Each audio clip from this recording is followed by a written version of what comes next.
Hey, it's Dr. Trokalasian, and we are here again with our series for medical weight loss, where I take questions from Facebook users and I answer them here on a video. So what we're going to talk about today is about exercise. The question is, when should somebody initiate exercise? What exercise should they do? How much exercise?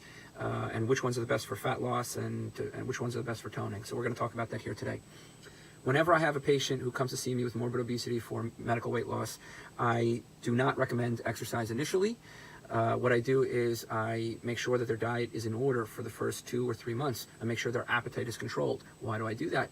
Well, if I send somebody with a ravenous appetite to go exercise, they're going to be hungry right after, they're going to be prone to binging, so it's not something I recommend initially. I want to get the appetite under control. Well, what's another reason I don't recommend it in the first several months is because somebody who's 350 pounds, telling them to go hit the treadmill full speed ahead may not be the best for his joints, his or her joints. So I'm very, very cautious about initiating exercise if the diet's not controlled and if weight loss has not already occurred. So I usually wait to about 2 or 3 or sometimes 4 months, and then we initiate a medical fitness program. Okay. Now, if a patient's already exercising, I will not tell them to stop. I will just ask them not to increase the intensity, just to keep the intensity right where it is until we get the diet sorted out. So I will not ask somebody to stop exercise when a dietary intervention is put into place. But if you are not exercising, I will not ask you to exercise until maybe 3 or 4 or 5 months. So what exercise should you do when you are ready? Well, at least for the first month, I tell people just go to the gym and walk on the treadmill for 20 or 30 minutes, or go walk outside or ride a bike for 20 or 30 minutes, very leisurely.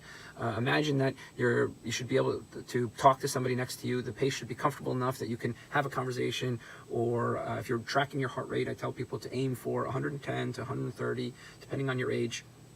Just take it long and slow, and you can do 30 minutes. You could even do 40 minutes twice or 3 times a week. I wouldn't do anything more than that. I would just get in the habit for a month or 2 months of initiating an exercise program, sticking to it, blocking off that time and doing it regularly, so you can leverage this habit that you make of blocking off time later on. Just start really light, make sure you feel good, and at a later point you can leverage that up. Now, if your appetite is totally under control and the weight loss is continuing and you feel great and your joints feel much better, well, now we can start dialing up the intensity. And what should you do? I really have kind of 2 approaches I like. I like the combination of doing high intensity interval training and doing Tabata intervals in people that are really looking to kind of burn calories, lose fat. So I'll explain to you what those are. High intensity interval training is taking periods where you walk long and slow. Let's say you're walking on a treadmill for 2 or 3 minutes, and then you're doing an interval right after that of 30 seconds, high intensity, either walking up, at a steep hill, or kind of sprinting as fast as you can for 30 seconds, and then stopping and going back to the 2 or 3 minutes of slow and steady, and then restarting again with another 30-second period of an all-out kind of sprint. Now, you can do high intensity interval training on an elliptical. You can do it on a stair machine, a bike, a treadmill. You can do it in any one of these things, and it'll be a great workout.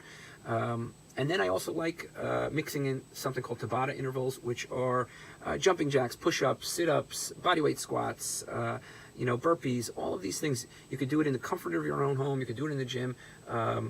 Basically, let's say you pick 4 or 5 of these Tabata interval exercises, and you do as many as if you can, and you cycle each one, and that'll be a one kind of set through, and you'll rest for 30 seconds a minute, and you'll cycle through another 2 times or 3 times for a total of 10 to 15 minutes. So you can do high intensity interval training for 10 to 15 minutes to start. You can do Tabata intervals for 5 to 15 minutes, and you can get a really intense workout in basically in 15 to 30 minutes.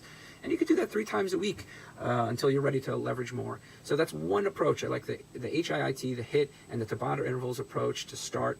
And another approach is maybe doing a little bit longer HIIT, say 15, 20 minutes of high intensity interval training, and just doing resistance training to build up muscle. And when you're doing resistance training, I like doing antagonist muscle groups with compound lifts with big, large muscles. So for example, let's say you do this 3 days a week. I would do 20 or 25 minutes of HIIT to start with, and then I'd go into a resistance training routine where I'd work chest muscles with back muscles. I'd work arm muscles and shoulder muscles. I'd work leg muscles, kind of all on separate days. So let's say you're doing 3 days a week. One day will be the chest and back, another day will be the arms, and another day will be legs. So, what I really like to do is, while you're doing resistance training, I like to have an active rest period, not to waste any time. So when you're at the gym, let's say you're doing a chest press, you finished your set, well, you can hop right into a back row. okay, and do a set of a back row. And then when you're done with the back row, go back to the chest press. And then you can go back to the back row.